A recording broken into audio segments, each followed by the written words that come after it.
पिछले एपिसोड में हमने देखा था कि युनची जो था वो उस स्वॉर्ड प्रिजन के अंदर आकर पहुंच चुका था जहां पर वो डीमन भी मौजूद होता है। युनची को यहाँ पर होश आया था और वो यहाँ से बाहर निकलने की कोशिश करता है। उसको पता चलता है कि बाहर निकलना तो सबसे पहले उसको डीमन को मारना पड़ेगा। जब तक ये जिंदा है स्वॉर्ड प्रिजन नहीं एक्टिवेट होने वाला। इस वजह से युनची उस डीमन को मारने की कोशिश करता है लेकिन वो उसमें कामयाब हो ही नहीं पाता। वो उसको मार ही नहीं पा रहा था। युनची अपनी सारी पावर को इकट्ठा करता है यहाँ तक कि अर्थ फेस्ड मैसेजम लेवल पे भी पहुंच जाता है लेकिन उसके बाद भी वो यहाँ पर उसको नहीं मार पा रहा था। जिस वजह से वो डीमन कहना चाहता है कि तुम मुझे मार लो, इतनी तुम्हारे बस की बात नहीं है, तुम मुझे कभी नहीं मार सकते। तो इस वजह से युनची भी परेशान हो जाता है कि अब मैं इसको कैसे हराऊंगा और कैसे हराने के बाद मैं यहाँ से बाहर निकलूंगा। उसको बाहर निकलने का कोई भी रास्ता नजर नहीं आ रहा था। जिसके बाद यहाँ से ये एपिसोड शुरू होता है। तो इस एपिसोड की शुरुआत में युनची उस डीमन से कहता है कि क्या तुम्हारा सरनेम सच में युन है, क्योंकि मेरा नाम भी युनची है और मेरा सरनेम युन है। तो ये सुनकर डीमन हैरान हो जाता है कि क्या तुम सच कह रहे हो, तुम्हारा भी सरनेम युन है। वो कहता है कि तुम्हारा नाम युनची तो बहुत प्यारा नाम है, एकदम सुरीला और बहुत ही मतलब से भरा हुआ नाम लगता है। ऐसा लगता है कि ये आसमानों का नाम हो, बादलों का नाम हो, इतना प्यारा नाम है तुम्हारा, सुनकर मुझे अच्छा लगा। तो युनची भी कहता है कि अरे वाह, ये तो अच्छी बात है, क्योंकि मुझे खुद मेरा नाम का मतलब नहीं पता था। देखो किस्मत ने भी कैसा खेल खेला, हम दोनों यहाँ पर इस स्वॉर्ड प्रिजन के अंदर कैद है, हम दोनों का सरनेम एक है, मतलब कि कहीं ना कहीं हमारा कोई ना कोई कनेक्शन तो जरूर होगा। इसलिए किस्मत हम दोनों को यहाँ पर स्वॉर्ड प्रिजन के अंदर कैद कर चुकी है। तो इसलिए मैं यहाँ पर ये जो शराब है ना आपको ऑफर करना चाहता हूँ, आपका अच्छे से ख्याल रखूंगा, इसलिए कि अगर मैं कुछ दिन बाद आपको मार दूं ना, तो मरने के बाद जब आफ्टर लाइफ में जाएंगे तो वहां पर आपकी आत्मा मेरी आत्मा को परेशान ना करे, इसलिए अभी से आपको यहाँ पर मस्का लगा रहा हूँ और मस्का लगा के मारूंगा मैं। तो डीमन कहता है कि तू नहीं सुधरेगा, लेकिन चल ला, जो दारू दे रहा है वो मेरे को दे दे, कम से कम जितना जिंदा हूँ उतने तो मजे मिलेंगे। तो ये दोनों यहाँ पर बैठकर मस्त शराब पीने लग गए थे। शराब भी बनी थी उस ड्रैगन के खून से। इसके बाद वो जो ओल्ड मैन डीमन था वो यहाँ पर युनची से कहने लग जाता है कि देखो मैं किसी का भी एहसान नहीं लेता, तुमने यहाँ पर वो ड्रैगन मीट मुझे खाने के लिए दिया, शराब दी है, तो इसके बदले मैं भी तुम्हें कुछ देना चाहता हूँ। और मैं तुम्हें क्या दूंगा पता है, मैं तुम्हें दूंगा ट्रेनिंग, जिसके जरिए तुम अपने आप को और ज्यादा स्ट्रांग बना लोगे ताकि तुम मुझे जल्द से जल्द मार सको। तुम्हारा यही मकसद है ना मुझे मारना, तो मैं इसी चीज की तुम्हें ट्रेनिंग दूंगा, मतलब कि अपना ही पैर पे मैं कुल्हाड़ी मारने के लिए तैयार हूँ, क्या तुम ये चीज के लिए तैयार हो। तो वो यहाँ पर अपने पाम अटैक के जरिए युनची के ऊपर अटैक करना शुरू कर देता है। वो उसको यहाँ पर ट्रेनिंग देने की कोशिश करा था, तो युनची उसके पाम अटैक को देखकर हैरान हो जाता है कि एक कमाल का अटैक लग रहा है। जिस पर वो डीमन कहने लग जाता है कि हाँ ये मेरा बहुत खास अटैक है जिसको मैंने नाम दिया है प्रोफाउंड हैंड। ये तैयार होता है मेरी प्रोफाउंड वेन से और मेरी ब्लड लाइन के जरिए। और जैसे कि तुमने कहा सच में ये वाला अटैक बहुत ज्यादा एक्स्ट्राऑर्डिनरी है, इसके जरिए मैं बहुत चीजों को तोड़ सकता हूँ। ये मेरी सोल की तरह भी काम करता है क्योंकि मैं अपनी सोल पावर से ही इसको कंट्रोल करता हूँ और इसके जरिए मैं किसी भी तरह का शेप मैं तैयार कर सकता हूँ, मतलब किसी फॉर्मेशन को बनाना, पाम अटैक बनाना, कोई वेपन बनाना, जिस चीज में चाहूँ मैं उस चीज में कन्वर्ट कर सकता हूँ। अब हम दोनों का सरनेम एक है तो हमारी ब्लड लाइन भी कहीं ना कहीं आपस में मैच खाती होगी। तो हमारी ब्लड लाइन के हिसाब से ये जो प्रोफाउंड हैंडल टेक्निक है ना ये बहुत ज्यादा एक्स्ट्राऑर्डिनरी है। तो तुम एक काम करो, इसको सीखने का ट्राई करो। मैं हूं ना यहाँ पर, मैं तुम्हें बताऊंगा कि इसको कैसे सीखना है, उसके बाद तुम और अच्छी तरह से अटैक वगैरह कर पाओगे। ये प्रोफाउंड हैंडल जो सबसे पहले हमारे ब्लड लाइन में किसी बंदे को सिखाया गया था ना, उसको सिखाया था एंशिएंट गॉड ने। उस टाइम का कोई एंशिएंट गॉड था, उसने सबसे पहले बंदे को यहाँ पर सिखाया और उसके बाद ये जनरेशन बाय जनरेशन पास होता गया। और उसी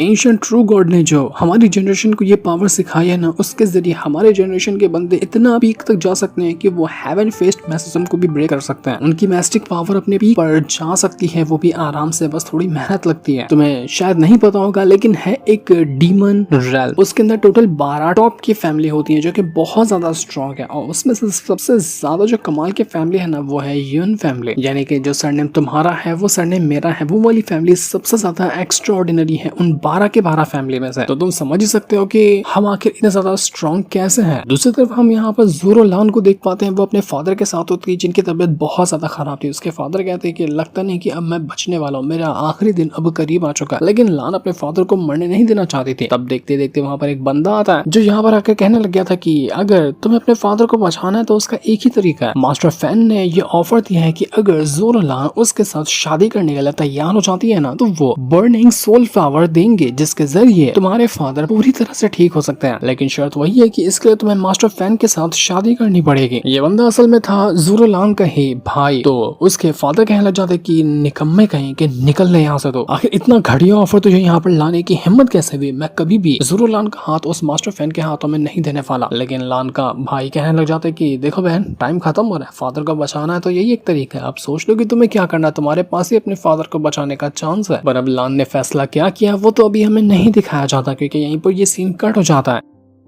अब हम यहाँ पर 1 साल बाद का सीन देख पाते हैं जहाँ पर हम युनची को देखते हैं वो अभी तक की अपनी प्रैक्टिस में लगा हुआ था और यहाँ पर वो अपनी मैजिक पावर का यूज करते हुए जिस तरह से वो डीमन अलग अलग शेप्स को तैयार कर सकता था ना, युनची भी अब इस तरह से काफी हद तक की करना सीख चुका था और इसके जरिए कई बार तो वो यहाँ पर डीमन के भी अटैक को डिस्ट्रॉय कर दिया करता। तो ये देखकर वो डीमन कहने लग जाता है कि तू तो बड़ा शातिर निकला बे, इतना जल्दी तू इतनी सारी चीजें सीख गया, मैंने बिल्कुल भी नहीं सोचा था इसके बारे में। लगता है कि तेरा फ्यूचर ना बहुत ज्यादा कमाल का होने वाला है, तो बहुत जल्द चीजों को सीख जाता है, ऐसा ही चलता रहता तो कहाँ से कहाँ नहीं पहुंच जाएगा। वो डीमन अचानक में ही बहुत जोर जोर से हंसने लग जाता। तो युनची कहता है कि क्या हुआ आपको, आप हंस क्यों रहे हो? तो वो डीमन कहने लग जाता है कि तुम्हें पता है मैं यहाँ पर न जाने कितने सालों से पड़ा हुआ लेकिन कोई भी मुझे ना मार पाया न मैं खुद मर पाया। पर ये कितनी फनी बात है ना कि मैं अब यहाँ पर एक जूनियर को ट्रेनिंग दे रहा हूँ। ट्रेनिंग भी दे रहा हूँ किस लिए? ताकि वो आगे चलकर मुझे ही मार सके। फूटी किस्मत मिले तो मिले लेकिन मेरी जैसी किसी को ना मिले। मैं तुम्हें डेली ब्रेक थ्रू करते हुए, डेली यहाँ पर खुद को स्ट्रॉन्ग बनते हुए ये देखता हूँ कि चलो मेरे मौत का एक दिन करीब आता जा रहा है। तुम्हें पता है मुझे ऐसा लगता है ना कि मैं सच में एकदम पागल हो गया हूँ जो अपने ही मौत के सामान को इतना ज्यादा मेहनत से स्ट्रॉन्ग बनाने में लगा हुआ। या तो मैं पागल हो गया या तो मेरी किस्मत पागल है जो मुझे इस सिचुएशन में लाकर फंसा चुकी है। तो युनची कहता है उस डीमन से कि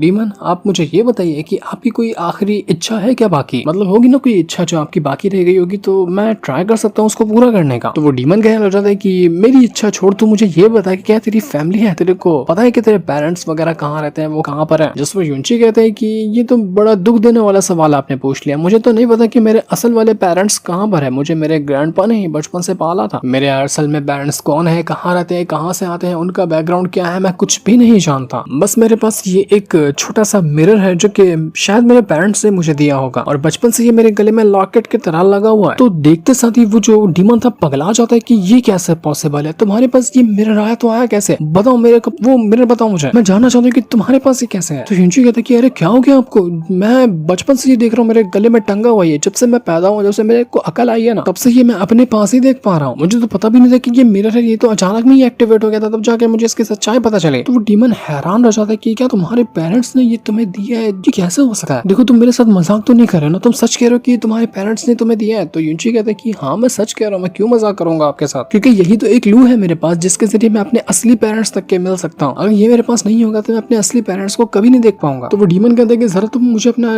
राइट वाला हैंड बताओ। तो जैसे यहाँ पर युनची उसको राइट हैंड दिखाता ना, उसके पर एक अजीब सा सिंबल बना हुआ था जिसको देखकर डीमन मानो के पगला किया था। तो जोर जोर से हंसने लग जाता है और बिल्कुल शॉक में जा चुका था। वो कहने लग जाता है युनची से कि तुम्हें पता है इसका मतलब क्या है? ये सिर्फ उन लोगों के पास होती है जो मेरे युन क्लान से ताल्लुक रखते हैं। इसका मतलब कि तुम्हारा खाली युन सरनेम नहीं है, मतलब कि ऐसे कैसे किसी अरे गहरे इंसान का युन सरनेम नहीं हो गया, बल्कि तुम मेरे ही क्लान के मेंबर हो। और इसका मतलब तुम जानते हो क्या है? इसका मतलब ये है कि तुम मेरे पोते हो। तुम्हारे हाथ में ये जो लॉकेट है ना वो हमारे क्लान का सबसे ज्यादा कमाल का ट्रेजर है जो कि तुम्हें मिला हुआ है। मुझे पता था कि मेरा पोता ही वो इंसान है जिसके पास ये ट्रेजर होगा, लेकिन मुझे नहीं पता था कि वो मुझे कहाँ मिलेगा। पर किस्मत का खेल देखो कि तुम मेरे सामने आकर पहुंच गए। युनची बिल्कुल पागल हो गया था कि ये कैसे पॉसिबल है, आप मेरे दादाजी हैं, ये नहीं मान सकता मैं, ऐसा कैसे हो सकता है? ये ऐसा इत्तेफाक कभी हो ही नहीं सकता। आप झूठ कह रहे हैं या फिर ये बात सच से बहुत ज्यादा दूर है। ऐसा कैसे हो सकता है कि मैं यहाँ पर आऊँ, एक डीमन को देखूं और वो मेरा डीमन दादाजी निकल जाए? ये तो यकीन करने वाली बात ही नहीं लग रही है मुझे। तो ये सुनकर वो डीमन कहना चाहता है कि अगर तुम्हें मेरी बात पे यकीन नहीं है ना तो एक काम करो, हम दोनों के ब्लड को आपस में मिला लो। अगर हम दोनों का खून का रिश्ता होगा ना तो तुम्हें अपने आप कनेक्शन पता चल जाएगा। उसके बाद तो तुम्हें यकीन हो जाने ही वाला है कि तुम मेरे पोते ही हो। तो वो दोनों यहाँ पर अपने अपने खून का एक एक बूंद बाहर निकालते हैं और वो जो खून था आपस में इकट्ठा होने लग गया था। जैसे ये खून इकट्ठा होता है ये बिल्कुल आपस में मर्ज हो जाता है। मतलब अगर खून का रिश्ता नहीं होता ना तो ये आपस में मर्ज नहीं होता। ये देखकर डीमन कहने लग गया था कि मेरे पोते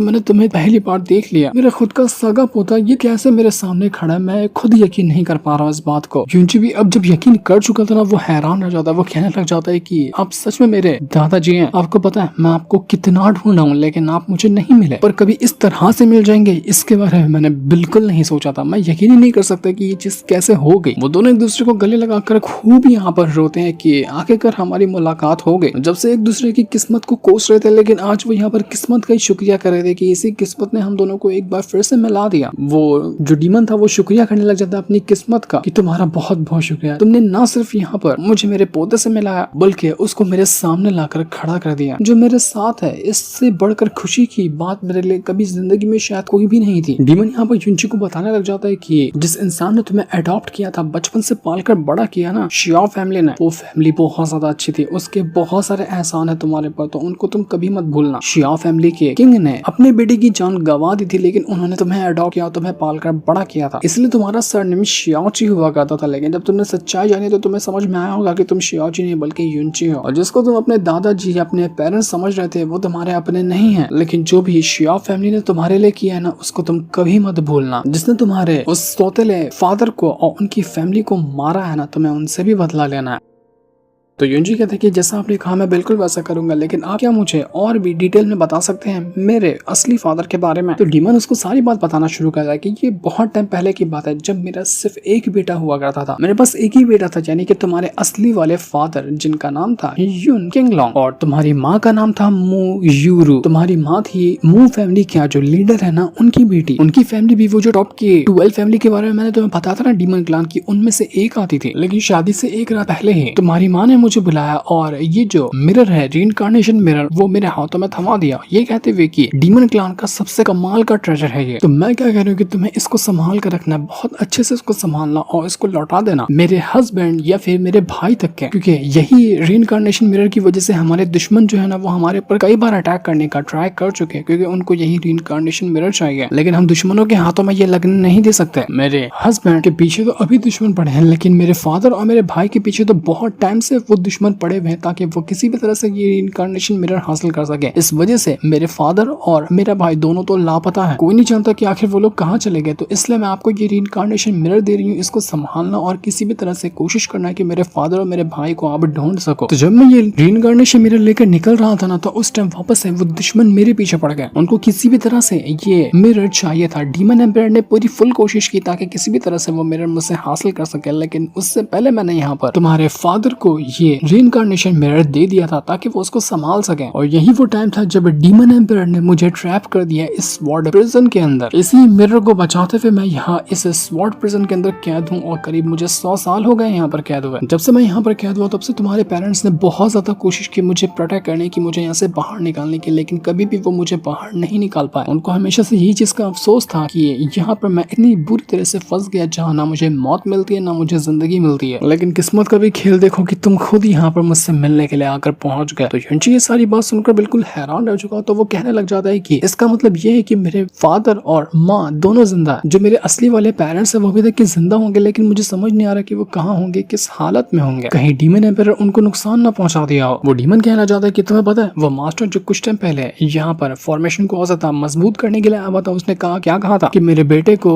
उसकी वाइफ को, सबको मार दिया गया है और वो लोग अब जिंदा नहीं है, तो मुझे उनके वापस आने की उम्मीद छोड़ देनी चाहिए। इस वजह से मुझे थोड़ा थोड़ा डर लग रहा है कि कहीं तुम्हारे असली पेरेंट्स को ना मार दिया गया, पर मुझे उम्मीद है कि उनको कुछ भी नहीं हुआ होगा। तो ये सुनकर युनची भी थोड़ा सा परेशान हो जाता है कि नहीं, ये नहीं हो सकता, मेरे जो सौतेले पेरेंट्स थे वो तो मुझे छोड़कर जा चुके हैं, अब मेरे ओरिजिनल पेरेंट्स के बारे में जब मैंने जाना तो क्या वो भी इस दुनिया में नहीं है? नहीं, इतना तो मैं अनाथ नहीं हो सका, मुझे मेरे पेरेंट्स चाहिए। तो वो डीमन कहना चाहता है कि अब मैं क्या ही कर सकता हूँ, गारंटी तो मैं नहीं दे सकता, लेकिन तुम्हें ये शुक्र मानना चाहिए कि कम से कम तुम जिंदा हो, तुम अपनी ब्लड लाइन को कंटिन्यू कर सकते हो और दुश्मनों से अपना बदला ले सकते हो जिसने तुम्हारी फैमिली के साथ इतना बुरा काम किया है। तो युनची कहता है कि अब मुझे किसी और चीज से फर्क नहीं पड़ता, अगर हम दोनों यहाँ पर अपनी पावर को एक साथ मिला देना तो ये घटिया सा फॉर्मेशन तोड़कर बाहर निकल सकता है। बहुत हो गया ये स्वॉर्ड प्रिजन का, ये अब हमें और ज्यादा नहीं रोक सकता, मुझे मेरे पेरेंट्स से मिलने के लिए जाना है, मुझे देखना है कि वो किस हालत में है। तो युनची पागलों की तरह इस स्वॉर्ड प्रिजन को तोड़ने में लग जाता है कि नहीं, अब मैं यहाँ पर किसी भी तरह से इस स्वॉर्ड प्रिजन को तोड़कर रहूंगा, मुझे यहाँ से बाहर निकलना ही है। वो अंधाधुन अटैक पे अटैक करता जा रहा था। अब वो यहाँ पर डीमन के ऊपर तो अटैक नहीं करता क्योंकि उसको पता चल चुका था कि वो उसका दादा है, तो अब वो यहाँ पर फॉर्मेशन को डिस्ट्रॉय करने में लगा हुआ था। लेकिन डीमन कहता है कि नहीं कर पाओगे तुम ये, मैंने कोशिश कर ली है, मैंने बहुत कुछ ट्राई कर लिया, लेकिन मैं यहाँ से बाहर नहीं निकल पा रहा हूँ। उस डीमन एम्पायर ने बहुत मजबूती से मुझे यहाँ पर ट्रैप किया है। पर युनची भी युनची है, वो अपनी तुरंत स्पिरिट को समन करता है, फायर से बनी हुई आउस के जरिए वो यहाँ पर एक के बाद एक करते हुए कई सारे अटैक करता है फॉर्मेशन के ऊपर। वो रुकने वाला नहीं था, वो पागलों की तरह जितना हो सकता था उतना अटैक करता है, लेकिन उसके हर एक अटैक यहाँ पर कमजोर पड़ते हुए नजर आ रहे थे। वो कितनी भी कोशिश क्यों ना कर ले, वो फॉर्मेशन को नहीं तोड़ पाता। तो युनची कहता है कि ग्रैंडपा थोड़ा सा मुझे और टाइम दीजिए, मैं उस टाइम के अंदर जरूर इस फॉर्मेशन को तोड़कर आप दोनों को यहाँ से बाहर निकलूंगा, मैं भी जाऊंगा यहाँ से बाहर और आपको भी बाहर निकाल कर ही रहूंगा। तो वो डीमन कहता है कि हाँ तुम बिल्कुल ये कर लोगे, तो मुझे वापस से अपना सीधा हाथ दिखाओ। वो